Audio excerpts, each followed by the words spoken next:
ഒക്കെ ഉണ്ട്. അപ്പോൾ അവരുമായിട്ട് സംസാരിക്കുമ്പോൾ അവർ സത്യത്തിൽ അവരൊരു വളരെ ബുദ്ധിപൂർവ്വമാണ് അവർ എപ്പോഴും മിക്കപ്പോഴും സംസാരിക്കുന്നത്. നമുക്ക് അവരുടെ സംസാര ശൈലിയിൽ നിന്ന് മനസ്സിലാവും.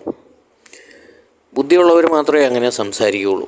നമ്മൾ പല ടൈപ്പ് മനുഷ്യരെ കാണുന്നതാണല്ലോ, ബുദ്ധിയുള്ളവരെ പ്രത്യേകിച്ച് നമുക്ക് കാണുമ്പോൾ അറിയാം. അപ്പോൾ അവരുമായിട്ട് സംസാരിച്ച് വരുമ്പോൾ അവരൊക്കെ പൊതുവേ പറയുന്നൊരു കാര്യമാണ്, ഞങ്ങൾക്ക് നല്ല ബുദ്ധി ഉണ്ടായിരുന്നു, അല്ലെങ്കിൽ എനിക്ക് നല്ല ബുദ്ധി ഉണ്ടായിരുന്നു, നല്ല കഴിവുണ്ടായിരുന്നു, ഞാൻ എല്ലാ പരീക്ഷകളിലൊക്കെ പാസ്സായിട്ടുണ്ട്, നല്ല മാർക്കോടെ പാസ്സായിട്ടുണ്ട്, അതുപോലെ തന്നെ ഞാൻ അത്യാവശ്യം ദൈവഭക്തിയൊക്കെ ഉള്ള ആളായിരുന്നു. പക്ഷേ എന്തുകൊണ്ട് ദൈവം എനിക്ക് എൻ്റെ ആ കഴിവിനനുസരിച്ചുള്ളതോ അല്ലെങ്കിൽ എൻ്റെ ബുദ്ധിക്ക് അനുസരിച്ചുള്ളതായിട്ടുള്ള ഒരു ജീവിത സാഹചര്യം ഒരുക്കിയില്ല.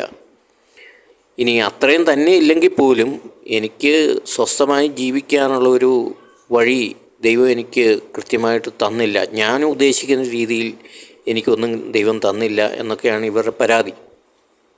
അതിൻ്റെ അകത്തൊരു യാഥാർത്ഥ്യമുണ്ട്, സത്യമാണ്. അപ്പോൾ അവർ പറഞ്ഞു വരുന്ന കാര്യം ഇതാണ്, അപ്പോൾ എൻ്റെ ഇഷ്ടത്തിനനുസരിച്ച് അല്ലെങ്കിൽ ഞാൻ വിചാരിക്കുന്ന പോലെ ഒന്നും എനിക്ക് ചെയ്തു തരാത്ത ഒരു ദൈവത്തിനെ ഞാൻ എന്തിന് അനുസരിക്കണം, അല്ലെങ്കിൽ ഞാൻ എന്തിനാ ദൈവത്തെ പിന്തുടരണം എന്നൊക്കെയുള്ള ചോദ്യമാണ്. അതും സ്വാഭാവികമായിട്ടും നമുക്കൊരു ന്യായമായിട്ടുള്ള ചോദ്യങ്ങൾ